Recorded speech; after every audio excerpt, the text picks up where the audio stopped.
बदीन मां सिंधियाना news network जे reporter रोशन कोरे जो मौजूद बदीन ज़िले जे साहिली इलाक़े में समुंड तेज़ी सां अॻिते अची तबाही मचाए छॾी आहे, जंहिं जे करे हज़ारें एकड़ ज़रख़ेज़ ज़मीनूं समुंड गिड़काए वियो आहे।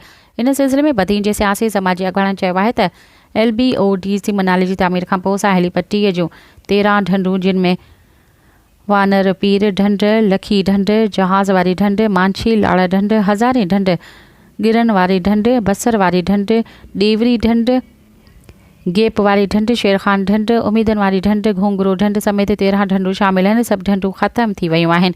हिन वक़्तु सिर्फ़ नरेड़े ढंढ जंहिंखे सदाबहार चइबो आहे उहा बि सामूंडी वीरनि जे ख़तरे हेठि आहे। हिन ढंढ जी वेकड़ तक़रीबन 400 फुट ऐं तक़रीबन 20 खां 22 फुट ऊनी आहे। हिन ढंढ खे बचाव बंदि न लॻायो वियो त उहा ढंढ बि ख़तम थी वेंदी ऐं उन सां गॾु इलाइक़े जूं हज़ारें एकड़ ज़रख़ेज़ ज़मीनूं समुंड गिड़काए वेंदो।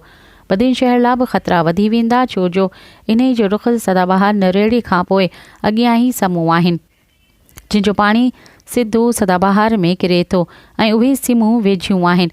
इन लाइ बचाव बंदि लॻाए हज़ारें एकड़ ज़रख़ेज़ ज़मीनूं ऐं बदीन खे बचायो वञे। इन सिलसिले में फ़ख़्र फ़ोक फ़ोम जे ज़िले सदर हाजी नबी बख़्श मल्हा, नायब सदर अब्दुर्रहीम चंडाणी, मोहम्मद उमर मल्हा, मोहम्मद कासिम बच्चू ऐं ॿियनि उहिदेदारनि सदर पाकिस्तान आसिफ अली ज़रदारी, PP चेयरमैन बिलावल भुट्टो ज़रदारी, वज़ीर आला सिंध सैयद मुराद अली शाह खां मुतालबो कयो आहे त बदीन जे रामसर साइट में तारीख़ी नरेड़ी ढंढ ऐं हज़ारें एकड़ ज़रख़ेज़ ज़मीनूं बचाइण लाइ इलाइक़े में बचाव बंदि ठाहियो वञे त जीअं हिन इलाइक़े खे वॾी तबाही खां बचायो वञे।